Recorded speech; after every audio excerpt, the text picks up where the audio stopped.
Welcome to SuperTalk Outdoors, where we celebrate every Monday at lunchtime the world-class outdoors of the state of Mississippi and the incredible and the super interesting people who are so passionate about it. Man, we're lucky to live here. And if you're visiting here, we're glad to have you. Y'all come back soon when you can, for sure. Thank you for joining us today on the powerful SuperTalk Mississippi Network. And if you're listening on Facebook or YouTube or your favorite podcast, it's November the 1st, 2020. You know, it's a magical time of the year in Mississippi, especially if you love to hunt and fish. Here in coastal Mississippi, the mullet are jumping in Back Bay. The salinity's actually finally rising again in the bays as we just got over a very epic rainy summer. That means trout and redfish are starting to bite, and it also means the flocks of Canadian geese are starting to settle in. It's a beautiful day in Mississippi. And at my hunting camp up in the Mississippi Delta and other places like it all over the great state, the food plots and other chores are mostly done now. Had my grandkids up at the camp last weekend. It's always fun to have them around. We got a lot of rain last week. That means the food plots are starting to grow, and the Delta gumbo has its trap set, at least for now. That's some world-class mud, that's for sure. Fall is in the air. Both seasons in full swing across the state. The whitetail youth gun season starts next weekend. Wow, it's that time of year. Now let's go into the woods with Chuck Cage, a longtime outfitter from the Mississippi Delta. He's been hunting ducks since a child with his grandfather. So many memories, so much to talk about. How you doing, Chuck? Doing fine, doing fine. Glad to see you. Well, welcome to Super Talk Outdoors. Now, look, people who have not, people who know this about you, but people may not have, not everyone knows you. So let me ask you this question right off the bat. How many U.S. Fish and Wildlife duck bands do you have now? Well, I hate to tell it because it sounds like a made up number, but I've been blessed to have 119. And 100. No duplicates. No duplicate. Actually, that's an important point, and we're going to talk about that later in our conversation. You know, there's been some things done to make enable you to go order them, but we'll come back to that in a second, which takes a little bit of the special buzz from them away. But we'll talk about that in a minute. But that's a lot of duck hunting. There's so much ground to cover. You say actually that you're winding down now and that your son Chase is running the business, but tell me about y'all's guide service. Well, I tell you, we started this in 1979, and in 1979, it was not real popular. Well, it wasn't popular at all in Mississippi to be an outfitter or be in the guide business because people were going to Arkansas and Louisiana and out west. I mean, they were going up north. They were going everywhere but Mississippi. And I went hunting with some guys and just decided I think we might can do something with the duck business in Mississippi, and just got started from scratch, and I mean literally from scratch. And it was, I tell you how scratchy it was. The first lease that I got, I paid $1 an acre for it. So wow. I mean $1 an acre. Now that's cheap, but it was it's come a long way. You can't get any for $1 now, you know. No, you know what's interesting, and we're going to talk about this. There's so many debates today about where the ducks are. You know, things have just changed. You know, the ground has changed. What's happening north of us is changing. People have different opinions about all of that. We'll get into that before it's all over with. But you know, to lease a duck hole today for a season just one duck hole.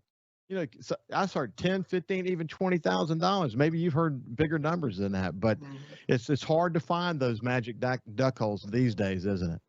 No, well, the magic duck holes are gone. I mean, you can't even look up and stagger up on a good duck hole now. All the good duck holes are taken, and with GPS and all of the things that go along with it, you just can't even find a new place to go duck hunting. And believe me, I have covered a lot of ground over the last 42 years trying to find it.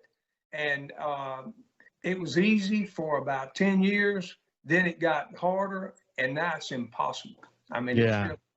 If you're not already tied up with something, it's hard to get anything new. That's good. So your base station is Hollandale. So so that would be your sort of the capital of your outdoors business. But as you branch out around it, how far out do you go in terms of duck calls? Well, uh, about 7 counties is about as far as we go. And the main reason for that is you just can't scout them. And we scout every day. I mean, we Yeah. scout for the hunt tomorrow. We'll scout today. And there's only so many hours in a day. And by the time you hunt in the morning and then try to make a decision on where you're going to hunt the next day, uh, 7 counties is a lot. You know, it's a lot. It is. You've done a lot of glassing Yes. over those many years. So look, so when your business is rocking and rolling, Chase and his team are going to be out there every single day. Well, Chase is taking it pretty much. He's taking it over now. I mean, not pretty much. He has taken it over, and uh, he's a good caller. He knows how to set up, and he's been doing it since he was 7 years old. Yeah. And actually, I took him with me before he was 7. I had him with me when I just about had to put him in my hunting coat, and it's been a long time. But he's turned out really, really good. He knows his business. He knows how to call. And he's taking it over completely now. I saw a video with him, and there's, gosh, for those of us who duck hunt a lot, and I by far not mastered it. I'm nowhere near your league, but the nuances are so important, man. I mean, there's so many. Like, he'll know whether he needs to move over 200 yards just because of the wind direction and the way that the birds are flying in. He's a minimal caller. I mean, that's one of the things with duck hunters today. They call too much, and they're screaming it loud, and he's, you guys are pretty minimal. You know when to shut up and when to try to talk to the duck, don't you? Well, I tell you, we would like to think we do. I mean, but when you see people that are just blowing the duck call and blowing the duck call, blowing the duck call, and a lot of them say, well, here you have to call a lot, you have to call a lot. If you have to in a spot where you have to call a lot, you're in the wrong spot. I mean, that's just the fact of the matter. I mean, if you're in the right spot, you don't have to call a lot. And that's why location is location is location. Way better to be in a good location than to be a good duck caller, Yeah. Oh man, and that's true. That is so true. Hey, look, we're going to get into all that before it's all said and done, but I want to take a step back for a second. Okay. Mississippi, kind of the if this show has sort of an underlying message, it is that Mississippi is one of the most incredible places to hunt and fish and just simply enjoy the outdoors in the world. I mean, you know this. You've talked to people. You've been all over the place. This is a special place, whether you were fishing off the coast or fishing the backwaters or coast of Mississippi, or whether you're up in the Mississippi Delta. Look, bottom line, this is a great place to enjoy the outdoors. What does it mean to you? What does the outdoors mean to you? Well, the outdoors to Chuck Cage is Chuck Cage's life. And I tell you, I think I was probably, if there was reincarnation, I was reincarnated as a duck guide, but I probably was a mountain man. That's probably what I was. And obviously I'm being facetious, but I can tell you this right now, it's nothing like it to me. I mean, if I died and went to a duck hole, that would be great. As long as Jesus was standing there with me. Hey, listen, I feel the same way, and I had terrific conversation with Will and Jimmy Primos and Brad Ferris, and others for that matter. And it seems like the older we get, the more we take the moment in. I mean, the more we appreciate the moment. It's not, for people who think it's about the shooting, they miss the point. It's the culture of hunting. It's the relationships. It's the laughing. It's the having fun with others. It's the quiet times, standing there in those duck holes or wherever. Maybe you're sitting in a stand, just not even seeing the deer, but just enjoying the sound of nature. But the older we get, there's something about it, isn't it, Chuck? We just kind of appreciate the moment more, don't we?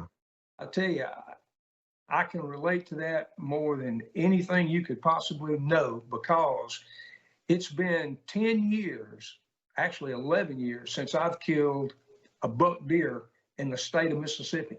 And I could go forever without shooting a deer, it would not bother me one bit. But I can't go without killing a duck. I still have to kill a duck every now and then. But I just, my priorities, I guess you can say, have changed.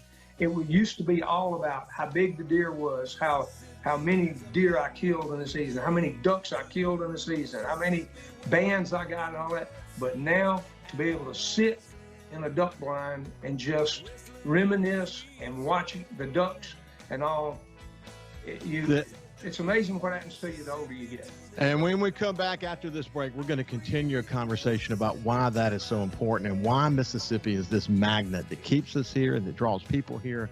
This is Super Talk Outdoors. This is Chuck Cage. When we come back on the other side, we'll continue our conversation. Welcome back to Super Talk Outdoors, brought to you by The Foundation. They are working to protect our outdoor legacy in this great state every single day. They're actually officially called the Foundation for Wildlife, Fisheries, and Parks. The foundation is the only outdoor foundation that directly supports the Mississippi Department of Wildlife, Fisheries, and Parks. They provide financial support for wildlife and educational projects associated with the department.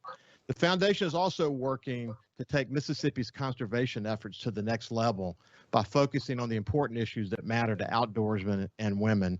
In short, we're lucky to have an organization like the foundation and the dedicated volunteers who are involved in it. And I should also add so many of those people who are helping to fund it. If you want to learn more about the foundation, you can go to the SuperTalk Outdoors page at supertalk.fm website, or click on the foundation link, or just search the Foundation for Wildlife, Fisheries, and Parks. Now let's get back to my friend Chuck Cage.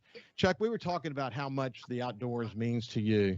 And I really can relate to what you were saying when we went to break, is that just going in there and just sitting and letting the quiet happen and just soaking it up. I saw the podcast that you did with Ramsey, right? Russell Ramsey, is that right? Russell Ramsey. Ramsey Russell. Thank you. Yeah. Sorry, Ramsey. We'll have him on the show pretty soon anyway. But one of the questions that he asked you is that if you had to name a smell that brought back your youth the fastest, what is that smell? And for him, it was cotton defoliant. And I thought about it. For me, it was diesel fuel. You think, well, diesel fuel, that doesn't sound too exciting. But for me, it was like being in a charter boat off the coast of Mississippi in a big school of redfish, and you could smell the diesel fuel. And when I smell diesel fuel, even today when I smell diesel fuel, I think about a charter boat, and I think about what it did to me as a kid, and the sights and sounds that emanate from that smell. That's a great question. When you think about a smell yourself, what comes to mind for you? Hunting clothes that hadn't been washed in a few days. I love that, and I love the smell of freshly fired ammunition cases, whether they be rifle cases or shotgun cases. There's no smell. As a kid, I would shoot doves and pick up my case and just smell it. And I can still smell it right now. I mean, it was just a smell that when I smell my empty cases, I knew something should have bitten the bullet. I love the stories that you tell about hunting with your grandfather. And I thought it was pretty interesting. I never, subscribed to the point of view that the kids had to be at a certain age in order to go hunting. I mean, I had my sons in a hunting stand with me when they were 7 to 8 years old. They may not have had a gun in their hand yet, but they were experiencing the outdoors and understanding it and getting hooked to the sense that it's not about the shooting. I mean, I remember my son Jordan, we probably did a year or two of hunting without ever seeing a buck. I mean, because we hunted in South Mississippi, and it was rare back in those days to see a buck. But this whole culture that he was introduced to, it changed his life. He's a lawyer today, and he lives here in Coastal Mississippi. My other son lives in New York, but what brings him back to the Delta is gun season starting. But this notion of being able to introduce the outdoors to our kids at a very young age, the way that your grandfather did you, I can't stress how important that is. Tell me what it meant to you. Well, I tell you, all of my children, I have 3 girls and a son, and every one of them were going to the woods with me when they were, I mean, like young. I'm talking about 3, 4 years old. And I have 4 children. 2 of them like to hunt, 2 of them don't. And my middle daughter, Davs, absolutely does not like it at all. In fact, I took her hunting with me one day, and she said we got stuck. As soon as we got to the field, we got stuck. And when we got through and I got her back home, she said, Daddy, you cannot make me believe that you enjoy going out in this cold, wet weather and getting stuck and have to get your friends to pull you out. She said, you cannot make me believe that this is something that I need to be doing. She doesn't hunt anymore. Needless to say, she doesn't. But I have one daughter that hunts. Ashley hunts a lot, and she's a good shot. And Chase obviously took to the sport. And Rebecca, my oldest daughter, I thought was going to be a good hunter because she could shoot a shotgun pretty good at a young age. But when she killed her first deer, she quit hunting after that. But you know, if it affects them like that and they don't like it and they don't want to shoot them, that's fine with me. You know, she can appreciate the outdoors and she likes to do it, but she does not want to shoot anything. But well, yeah, you heard me talk about this at the beginning of the show, but you know, you think, you know, what's so notable about Delta Gumbo, but it's to me though, it first of all, it's a special classic of mud, as we all know so well. It will break an axle on a truck if you let it build up. But the thing about it is, when you're stuck in those moments, part of the hunting experience is the fun you have trying to keep your equipment from breaking while you get yourself unstuck, and the ragging you do with each other. But it just sort of goes to the overall experience. Either you sort of get that or you don't. Isn't that right? Yeah, that's exactly right. When I was a young guy, I mean, like really young, 14, 15 years old, I saw a big caterpillar that was buried. And they had 2 other caterpillars trying to pull it out. And I knew right then the Mississippi gumbo mud was powerful medicine. It was powerful medicine. You can bury anything in buckshot mud. For sure. Well, you had a shotgun when you were 7. You're hunting Right. with your grandfather. How important were those moments with your grandfather? Not just learning the incredible outdoors, but also learning about safety and respect for the sport and how to stay alive, you know, essentially. How important was that time for you? Well, you know, and back then, woodsmen were really woodsmen, you know. I mean, and my grandfather was a coon hunter, and their equipment was a compass, you know, and a carbide light. That was their equipment. Now you have to have GPS, you have to have this, and you wander, you mark a spot, and you go straight to it and all. But those men back there were woodsmen. I mean, they were real woodsmen. And I tried to be a woodsman, but I will never be the woodsman that my grandfather and his generation were. I mean, they were true woodsmen. And there's nothing wrong with good GPS. Don't misunderstand it. I mean, it's definitely got its place. But I did like maneuvering in and out of the woods and things with a compass and just kind of going by the seat of your pants, so to speak. My grandfather was a big time squirrel hunter, and he passed a Sweet 16 to my father, and I have it today, a single shot 16 gauge.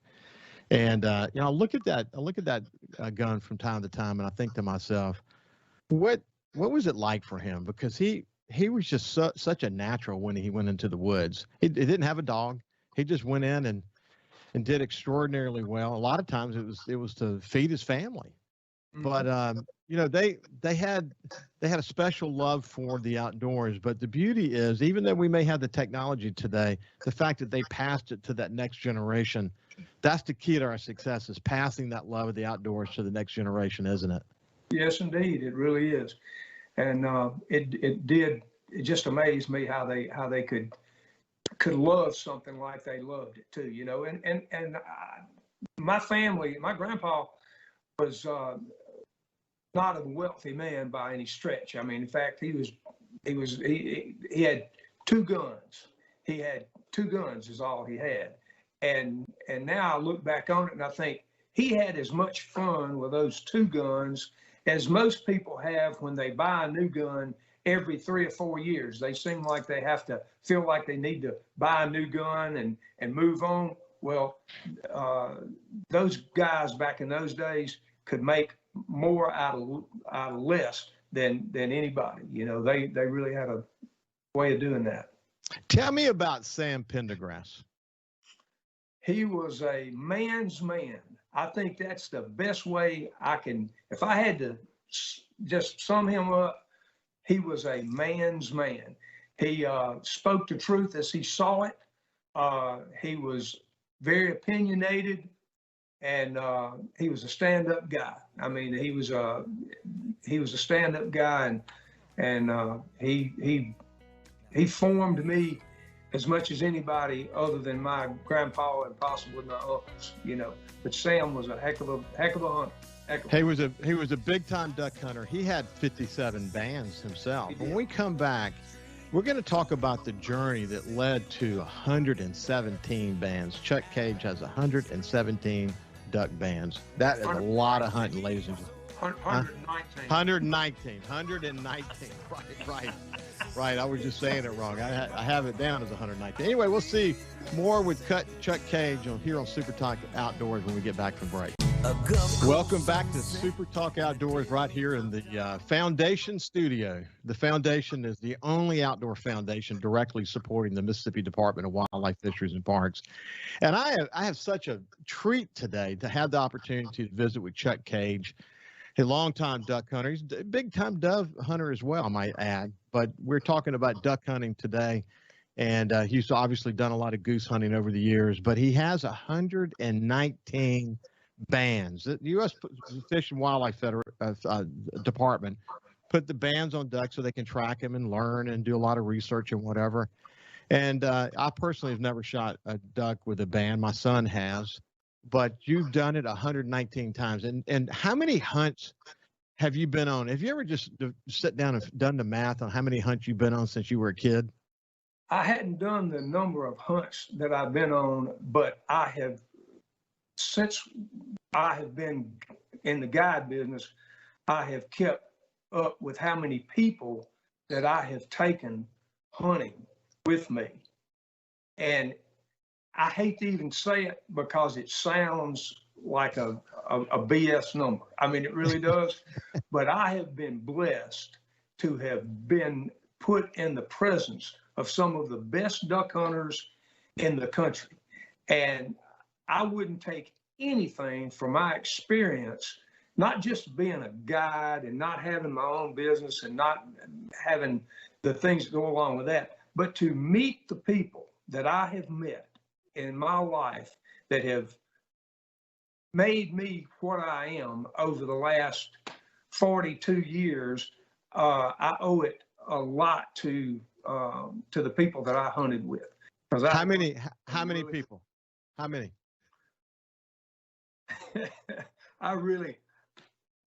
Let's just say thousands of people.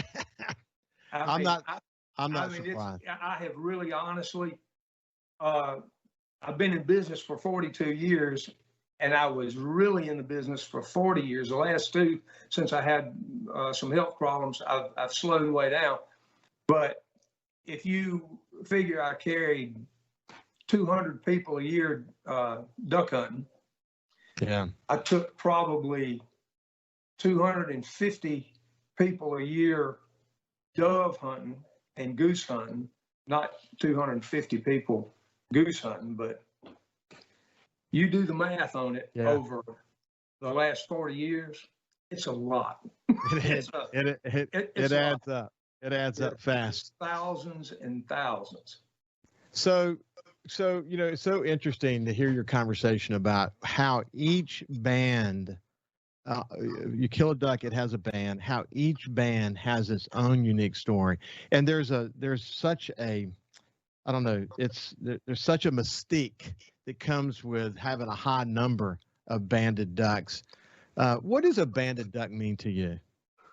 Well, it just means it's uh, almost like memorabilia of a hunt. You look at those bands, and although you might not can put your finger on exactly which day it was killed and all, you look at them, and collectively, they are what you have accomplished in the duck hunting business, or maybe not so much accomplished as the people you have met and the fun that you have had over that period of time that it took to accumulate that many bands.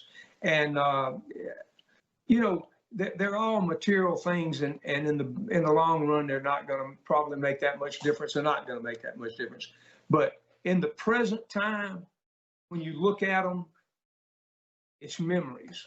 Yeah. It's memories that, holding on to those bands, you can somewhat remember what has happened in your lifetime by looking at those bands.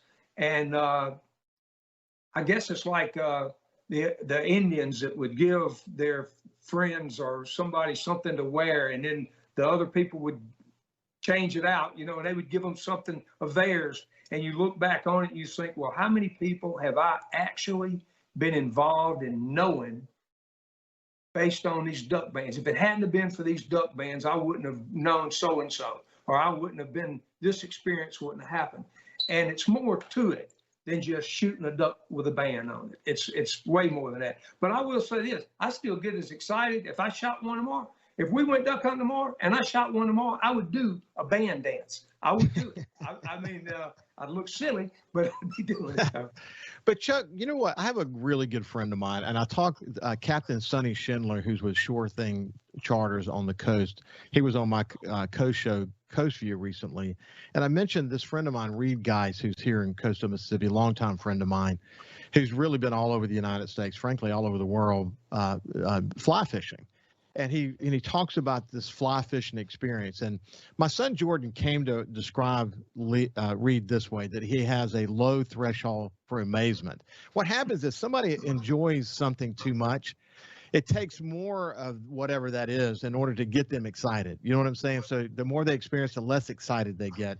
Whereas people like Reed and people like you, your threshold for amazement stays low. And that's one of the reasons you've been so successful in what you're doing, because people are drawn. It's a magnetic draw that you have around that. People enjoy that enthusiasm. They love that excitement. It's for real. And it kept people coming back year after year after year. That's why you went into the thousands of people. But where does that come from? Is it just something in your soul? Talk to me about that amazement. Well, it comes from the heart. I'm going to tell you, people that love to hunt, they love it from the heart. You can't, and I've seen this happen a lot of times, you can't just make a hunter out of anybody. You can't make a fisherman out of anybody. I mean, it's got to be in their heart to want to hunt. And you can't just make somebody a hunter. They either have it or they don't have it. Now, I've seen a lot of people that didn't know they had it until they went on a hunt and had a good hunt, and then they realized it was in them, and they started hunting, and they loved it more and more and more.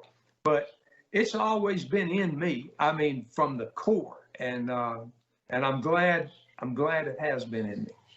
Well, that keeps you going. And based on what I see about Chase, he has that same thing. He has this love of it, this wanting to introduce it to others, but he personally just enjoys it as much as you do. And that's going to carry him through the years, isn't it? I sure hope it does, because he really does love it. I mean, it's in his heart, and I tell you, he loves it. And he's good at what he does. He is. He's a good duck hunter. He can outcall me 2-1. He can't outshoot me. I'm sure that he'll debate you on that. I'm sure, but maybe he'll defer. Maybe he'll defer to you on that for sure. Hey, listen, I bet there's been so many funny stories. I can only imagine over all those hunts, how many leaking waders that you've seen, and how many people might have fallen in that probably shouldn't have, and breaking ice. Gosh, man, there's so many memories. How do you? I bet they just bubble up when someone talks about it like that to you. Well, the one thing, if I had it to do over again. And I would make every day that I hunted, I would write it down and I'd put it in a diary. And people told me years ago, put it in a diary, write your hunts down, write it all down. And one day, you'll really enjoy looking at them. And that is one thing that I did not do, that if I had it to do over again, I would write down every single hunt that I have been on.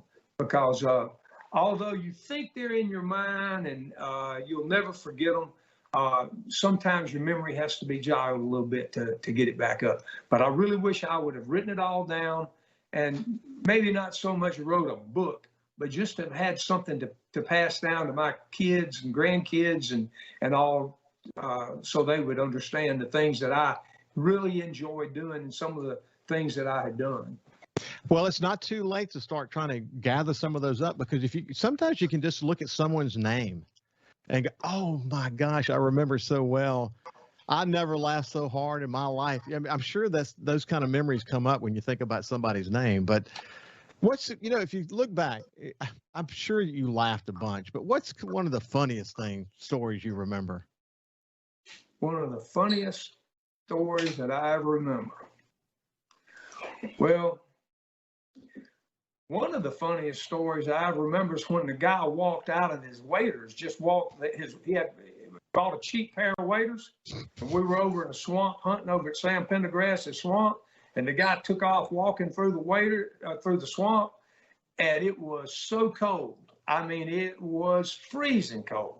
And all of a sudden, this guy's cheap waders, and that's what they were, cheap waders, they started coming undone. I mean, he'd make a step and something would fall off of his wader.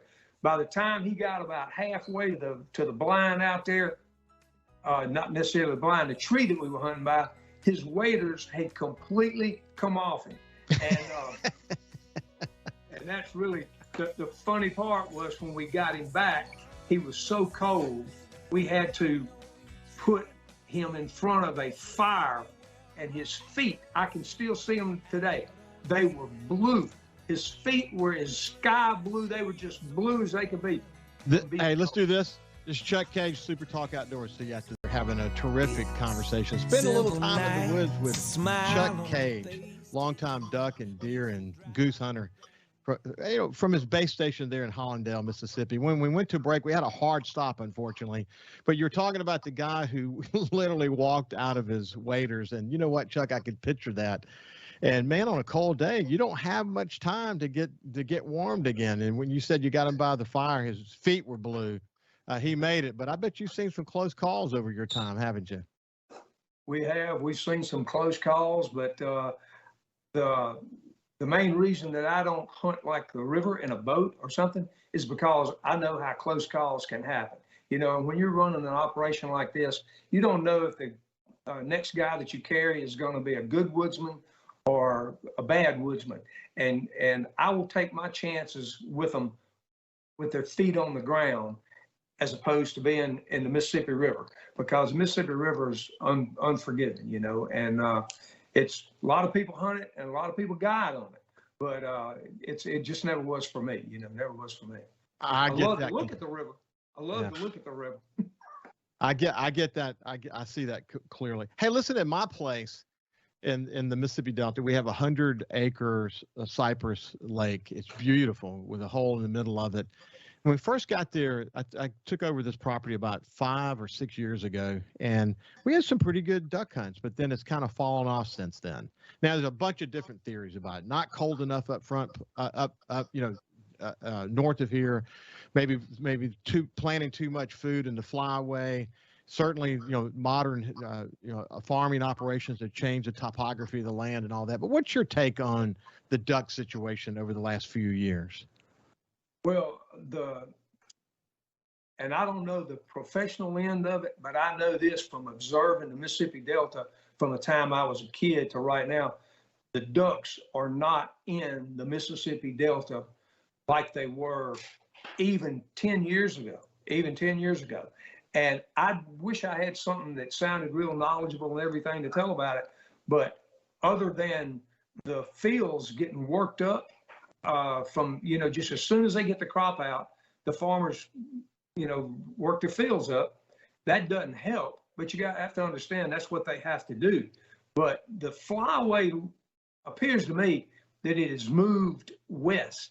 But the numbers overall are down. I don't care. I mean, and I shouldn't say I don't care because I do care, but when I hear authorities telling exactly why this happens and the population is down and the hatch is down and this, that, and other, weather to me affects them more than anything. But something has happened in Mississippi over the past 10 years that has made the duck population move somewhere. I don't know exactly where it is, because you used to could ride around in our area and ducks would be just flying over anywhere you went. I mean, it just ducks were everywhere. It wasn't didn't have anything to do with the land. It was the fact that the numbers of ducks were here by the hundreds and hundreds of thousands. And I don't know. I wish I did know what happened to them, but I do know this: the population is down in Mississippi. Hey, Chuck, one of the things I wonder about, like at our place 2 years ago, thousands of duck came into the property near Sidon in February. Okay, they weren't there in January, came in February. Last year, we got some new ground in Shula. It's about 2.3 miles along Shula Lake, about 250 acres. It borders farmland. And there was a flooded field. So I walked out from our property onto the farmland, flooded field, and there were literally thousands of ducks there. I mean, in all layers of the atmosphere coming in. Is it possible that they're just coming in here later? Do you see ducks come in later, like in February? Yeah, well, and the weather affects that a lot, and but I don't think that that's really all of it. And again, it's all what you think, what I think, what the next guy thinks.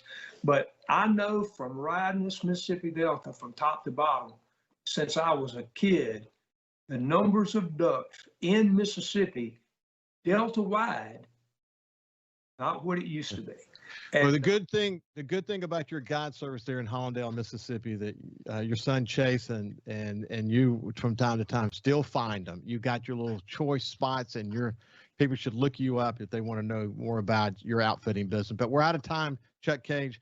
It has been a genuine pleasure. I look forward to having you back soon, and we'll continue the conversation here on SuperTalk Outdoors. I appreciate it more than you know. Thank you very much. You bet. You're a fine man. My friend Chris Gerst was right. I would enjoy the time we spent together, and I did. Have a great day. Stay safe out there as we get into the youth weekend and continue the bow weekend or the bow hunting. Stay safe and enjoy the outdoors in Mississippi. We'll see you next Monday.